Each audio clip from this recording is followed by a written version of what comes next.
오늘 함께 보실 말씀 마가복음 6장 45절에서 52절까지 말씀입니다. 마가복음 6장 45절에서 52절까지 말씀입니다. 제가 읽겠습니다. 예수께서 즉시 제자들을 재촉하사 자기가 무리를 보내는 동안에 배 타고 앞서 건너편 벳세다로 가게 하시고 무리를 작별하신 후에 기도하러 산으로 가시니라. 저물매 배는 바다 가운데 있고 예수께서는 홀로 무태에 계시다가 바람이 거스름으로 제자들이 힘겹게 노젓는 것을 보시고 밤 사경쯤에 바다 위로 걸어서 그들에게 오사 지나가려고 하시매 제자들이 그가 바다 위로 걸어오심을 보고 유령인가 하여 소리 지르니 그들이 다 예수를 보고 놀람이라. 이에 예수께서 곧 그들에게 말씀하여 이르시되 안심하라 내니 두려워하지 말라 하시고 배에 올라 그들에게 가시니 바람이 그치는지라. 제자들이 마음에 심히 놀라니 이는 그들이 그 떡 떼시던 일을 깨닫지 못하고 도리어 그 마음이 둔하여졌음이로라. 아멘. 다른 사람이 나를 바라볼 때 이런 모습으로 바라봐줬으면 좋겠다라고 생각하는 모습이 있으신가요? 저도 다른 사람이 저를 볼 때 원하는 모습이 있습니다. 그래서 그 모습을 보여주고 싶어서 이런저런 행동들을 했던 기억이 있습니다. 그런데 제가 의도했던 것과는 다르게 다른 사람들이 저를 잘못 생각하는 경우들이 있었던 것 같습니다. 중학교 3학년 때 일이었습니다. 학교에서 반장을 하고 있었습니다. 그래서 모두에게 공평해야 된다라는 생각을 가지고 있었고 또 모두에게 공평한 사람으로 인식되고 싶었습니다. 그리고 내가 이렇게 공평한 사람이야라는 것을 보여주고 싶었죠. 하루는 반에 수행평가를 걷는 날이었습니다. 선생님께서 저에게 수행평가를 12시까지 걷어오라라고 이야기를 하셨습니다. 그래서 저는 반 친구들에게 12시까지 수행평가를 받겠다라고 이야기를 했습니다. 그렇게 수행평가를 거둘 시간이 됐습니다. 12시가 돼서 친구들은 내기 시작했습니다. 하지만 많은 친구들이 12시에 냈지만 12시에 내지 않은 친구들도 있었습니다. 그래서 저는 12시에 낸 친구들과 12시에 내지 않은 친구들을 따로 분류를 해서 선생님께 제출을 했습니다. 그런데 12시에 이후에 낸 친구들이 이것은 눈 감아줄 수 있는 부분이 아닌가라고 하면서 저를 융통성이 없는 사람이라며 비난했습니다. 제가 친구들에게 보이고 싶었던 모습은 이런 모습이 아니었습니다. 그래서 융통성 없다라는 비난을 받았던 것이 굉장히 힘들었었던 기억이 납니다. 다른 사람에게 나 스스로를 보임에 있어서 왜곡 없이 보이고 싶은 것, 그것은 누구에게나 같은 마음일 것입니다. 오늘 본문에는 그런 마음을 품고 있었던 예수님이 등장합니다. 그런데 예수님의 의도와는 다르게 예수님은 왜곡되어져서 사람들에게 보였습니다.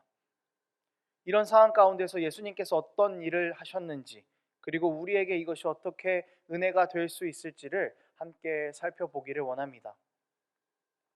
오늘 본문 45절 말씀에는 예수님께서 제자들을 재촉하셨다라는 표현이 나옵니다. 앞뒤가 다 잘려져 있어서 이 표현이 조금 갑자기 튀어나오는 것이 이해가 안 될 수도 있습니다. 그래서 우리가 이 앞의 내용을 한번 살펴보아야 됩니다. 바로 앞 본문에서 주님께서는 바로 떡 5개, 물고기 2마리로 5천 명 이상을 먹이신 오병이어의 사건이 등장합니다. 그래서 이 사건이 있은 이후에 예수님께서 제자들을 재촉하고 계신 것입니다. 이 45절에 재촉하다라는 표현은 조금 강한 표현입니다. 부모님의 아이들에게 학교 가야지 라고 이야기하는 그 정도의 재촉이 아니라 상당히 강하게 강요해서 끌고 가셨다라는 의미를 담고 있습니다. 이 재촉하다라는 의미를 조금 더 깊게 알기 위해서는 요한복음을 한 번 더 살펴보아야 합니다. 요한복음에서 오병이어 사건 이후에 있었던 군중들의 반응을 이야기하고 있습니다. 요한복음 6장 14절에서 15절인데요. 제가 읽도록 하겠습니다. 그 사람들이 예수께서 행하신 이 표적을 보고 말하되 이는 참으로 세상에 오실 그 선지자라 하더라. 그러므로 예수께서 그들이 와서 자기를 억지로 붙들어 임금으로 삼으려는 줄 아시고 다시 혼자 산으로 떠나가시니라. 예수님께서 제자들을 강하게 재촉해서 떠나가게 하신 이유는 오병이어 기적의 사건을 보이신 이후에 그것에 흥분하고 매료된 군중들이 억지로 예수님을 왕으로 삼으려고 했기 때문입니다. 그래서 이런 분위기 속에서 예수님께서는 내가 사랑하는 제자들은 이것에 녹아들지 않고 이 사람들과 같은 생각을 갖지 않고 왜곡된 시선으로 나를 바라보는 것이 아니라 내가 가진 의미를 바로 바라보기를 원하셔서 군중들과 제자들을 분리시키시기 위해서 재촉하여서 강요하여서 제자들을 떠나 보내신 것입니다.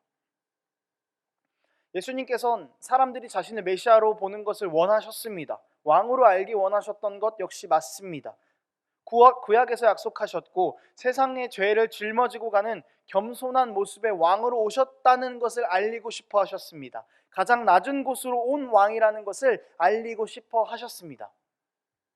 그런데 수많은 군중들에게 예수님의 이런 의도는 전혀 상관이 없었습니다. 그들에게 왕은 겸손과 낮음과는 거리가 상당히 멀었습니다.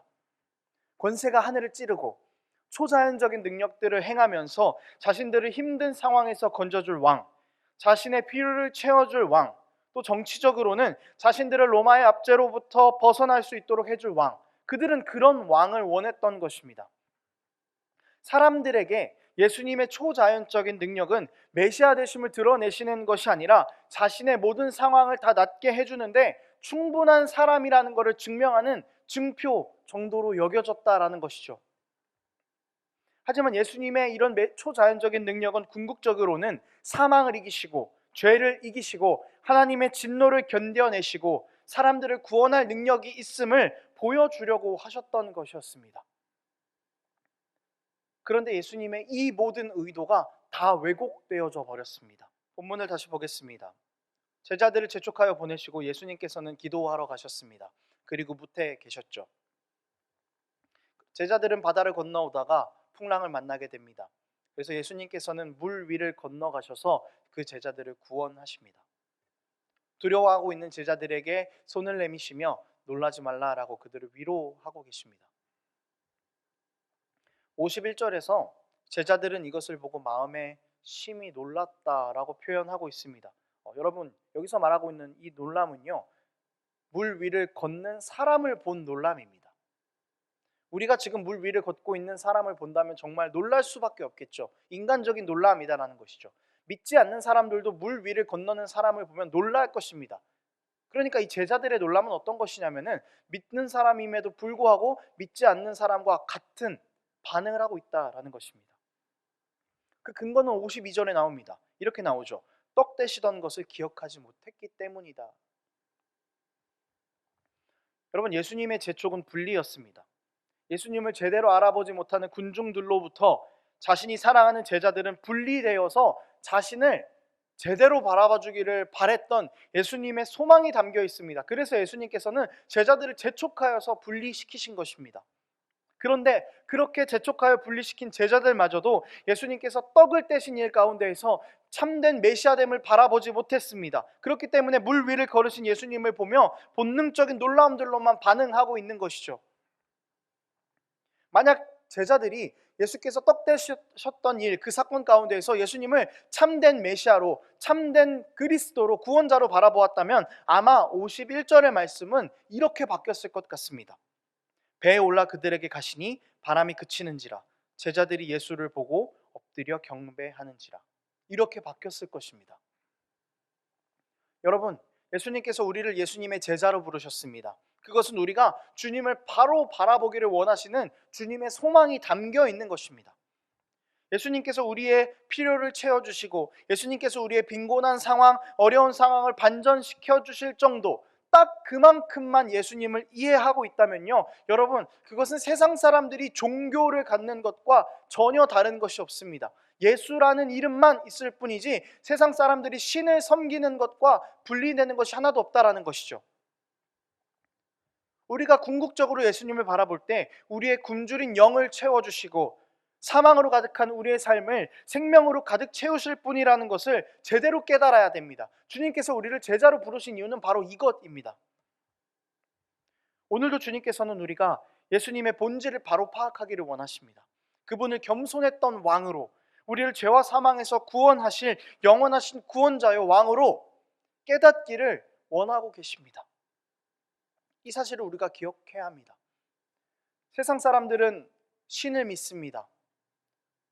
우리가 예수를 믿는 것도 자신들이 신을 믿는 것과 동일한 것이라고 이야기합니다. 하지만 절대 그렇지 않습니다. 예수를 믿는 것은 세상의 거짓 신들을 믿으며 나의 필요를 채우는 것과는 완전히 다른 문제라는 것, 그것을 기억하십시오. 그것을 위해서 주님께서 오늘도 우리를 재촉하고 계십니다. 죄와 사망의 자리로부터 재촉하십니다. 세상이 신을 바라보는 관점과는 다르라고 우리를 재촉하셔서 주님의 제자로 부르셨습니다.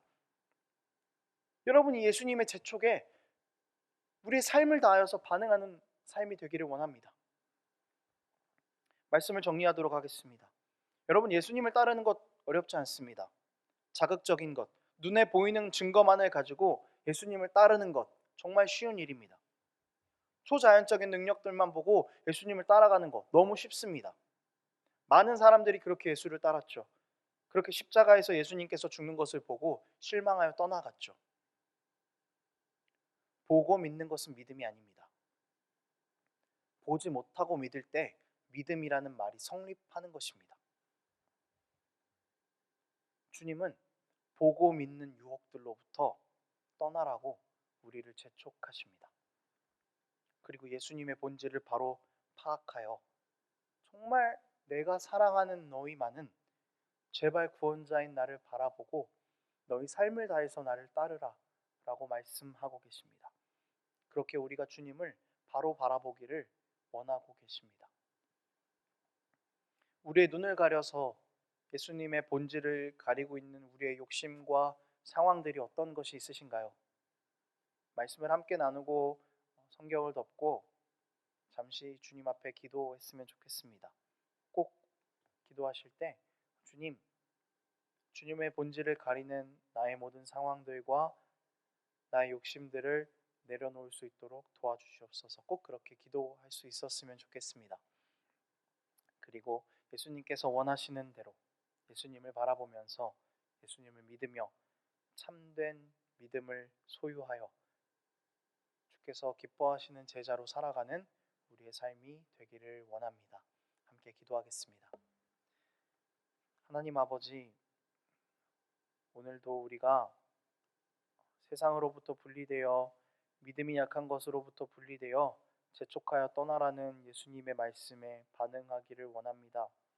우리의 참된 고백이 주께서 우리의 모든 소원을 채우셨다라는 고백이 아니라 주께서 우리의 모든 죄의 문제를 해결하셔서 우리에게 영원한 생명을 주셨음을, 그것을 고백하는 우리의 삶이기를 원합니다. 때로는 우리가 욕심 때문에 연약하여지고 우리의 상황 때문에 쓰러지지만 그때마다 우리에게 다가오셔서 끊임없이 주님의 주님 되심을 보이시는, 그것을 바라보며 믿으며 신뢰하며 나아가는 참된 제자의 삶 될 수 있도록 주여 도와주시옵소서. 감사드리며 예수님의 이름으로 기도합니다.